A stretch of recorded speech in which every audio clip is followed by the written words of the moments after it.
En esta lección vamos a continuar viendo las herramientas del panel en el que estábamos trabajando antes. La pluma, que es donde lo habíamos dejado, nos va a servir para crear con más libertad formas, igual que funciona en Illustrator, vamos a poder crear formas así y aplicar propiedades pues igual de relleno, de borde, vamos a aplicar un relleno de color, vamos a hacer un degradado, por ejemplo, de un color verde a un color gris y vamos a ver cómo funcionaría esta herramienta. En verdad, en la mayoría de opciones de edición funciona igual que para la herramienta de rectángulo, de círculo, polígono. Antes no hemos explicado, vamos a ver cómo funciona la creación de bordes. Si nosotros tenemos marcada esta casilla de borde, vemos que nos aparecen distintas opciones aquí. Lo primero que podemos cambiar es el tamaño de nuestro borde en píxeles. Podemos poner un guión en caso de que deseemos crear una línea discontinua y también podemos editar el espaciado entre estos guiones. Esto no es muy habitual, pero son opciones que nos ofrece Adobe XD. Si queremos colocar el borde en la parte central de lo que Adobe interpreta como el perímetro de esta forma, tendremos que hacer clic en esta opción, que es la que está seleccionada. Las otras dos servirán para colocarlo en la parte exterior de la forma o en la parte interior. Y estas opciones nos van a servir para definir el tipo de extremo. Si queremos un extremo en ángulo recto, un extremo redondeado o que sea pues que corte donde termina el trazo. Lo mismo, podremos definir sombras y desenfoques como vimos en la clase anterior. Vamos a ver la herramienta de texto. Si clicamos aquí y hacemos clic en la pantalla, es la primera forma de crear texto.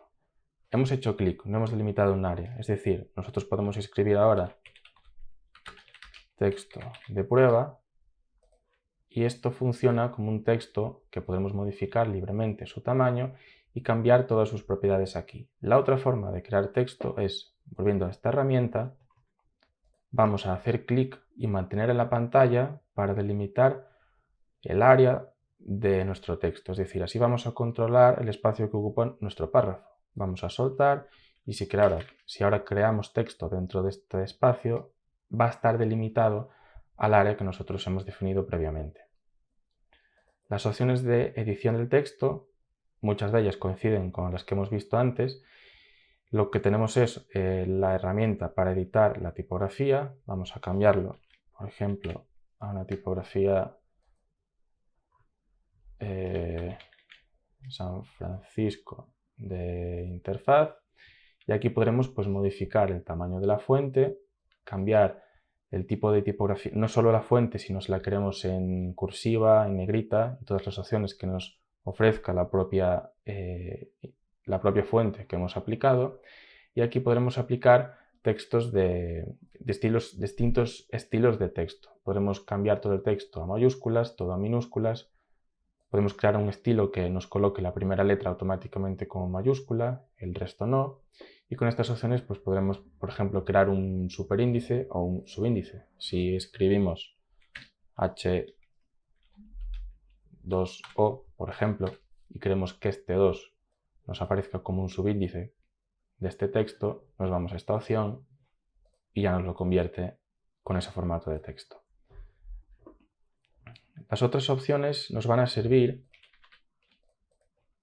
para, igual que funciona en cualquier programa de edición de texto, para justificar nuestro texto a la izquierda, ponerlo centrado al medio o a la parte derecha. Estas opciones van a servir para mantener la anchura de forma automática o la altura y con esta opción pues definiremos lo mismo, un espacio sobre el que vamos a trabajar y hacer que no se modifique el espacio de nuestro texto.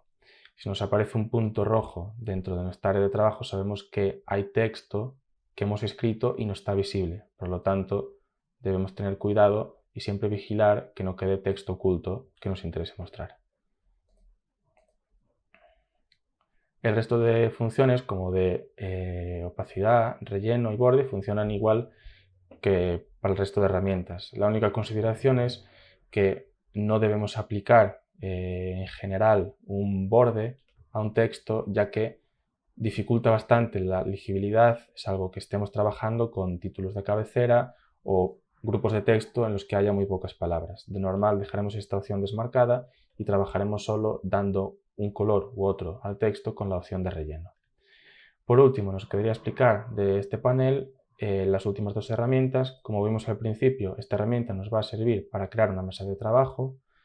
Si clicamos sobre él, vamos a ver que en el panel de la derecha, nos aparecen distintos ajustes, como vimos al principio en la primera clase, para crear mesas de trabajo con tamaños para diferentes soportes. Aquí tenemos un montón de opciones y si no, podremos definir una mesa de trabajo que por defecto sale igual que la anterior. Podemos definir las dimensiones como hemos visto en la primera clase.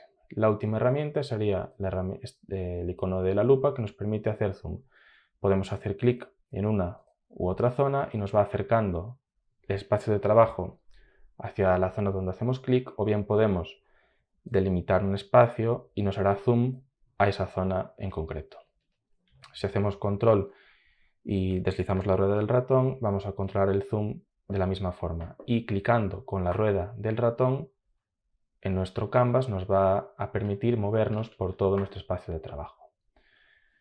Con esto quedaría concluido la explicación de las herramientas de forma, de texto y las propiedades que podemos editar. En la siguiente clase vamos a empezar a diseñar la primera pantalla de nuestra aplicación con estas herramientas que hemos visto.